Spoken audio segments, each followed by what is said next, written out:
श्री स्वामी समर्थ. आपल्या स्वामी भविष्य यूट्यूब चॅनलवर आपले मनपूर्वक स्वागत आहे.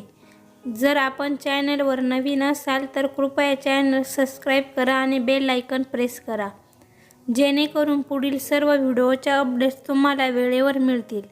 आजच्या या विशेष व्हिडिओमध्ये आपण पाहणार आहोत स्वामींची भक्तिमय कथा. आजची ही कथा केवळ एक गोष्ट नाही, ती आहे श्रद्धेची, संयमाची आणि स्वामींच्या कृपेची जिवंत अनुभूती.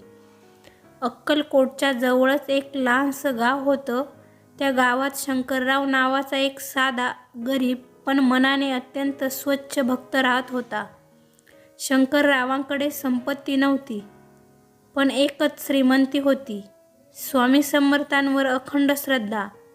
दररोज पहाटे उठून तो स्वामींचं नाव घेत असे.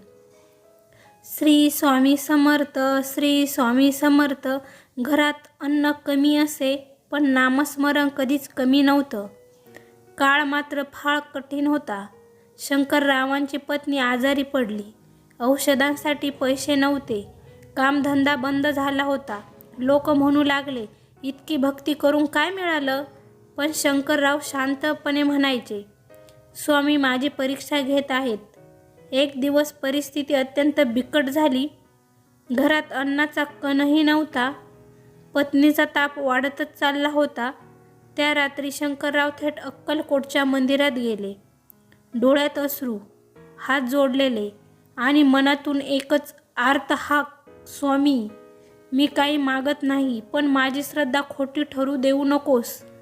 त्या रात्री एक चमत्कार घडला. शंकररावांना स्वप्न पडलं. स्वामी समर्थ समोर उभे होते. डोक्यावर हात ठेवत म्हणाले, उद्या सकाळी मंदिराचा दरवाजा उघडण्याआधी बाहेर थांब, तिथेच तुझं उत्तर मिळेल. सकाळ झाली. शंकरराव वेळेआधीच मंदिराबाहेर उभे राहिले. थोड्याच वेळात एक श्रीमंत व्यापारी आला.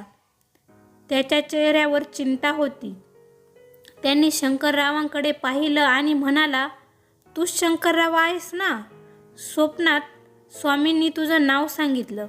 शंकरराव थरथर कापू लागले. त्या व्यापाऱ्याकडे सांगितले, माझा मुलगा आजारी आहे. स्वामींनी मला सांगितलं, या भक्तांची मदत कर. त्याने शंकररावांना मोठी आर्थिक मदत केली. औषधं, अन्न, रोजगार सगळ्याची सोय झाली. पत्नी काही दिवसात बरी झाली. घरात आनंद पसरला. पण शंकरराव बदलले नाही. ते रोज म्हणायचे, हे माझं नशीब नाही, ही स्वामींची कृपा आहे. काही वर्षांनी शंकरराव स्वतः इतर भक्तांना मदत करू लागले. कोणाचं दुःख पाहिलं की म्हणायचे, स्वामी उशीर करतात पण कधीच अन्याय करत नाहीत. भक्तांनो, आजही स्वामी समर्थ जिवंत आहेत. फक्त आपली श्रद्धा जिवंत हवी. तुम्ही संकटात असाल, हताश असाल तर फक्त एकच करा, स्वामींचं नाव घ्या मनापासून, निस्वार्थी. स्वामी म्हणतात, भिवू नकोस, मी तुझ्या पाठीशी आहे.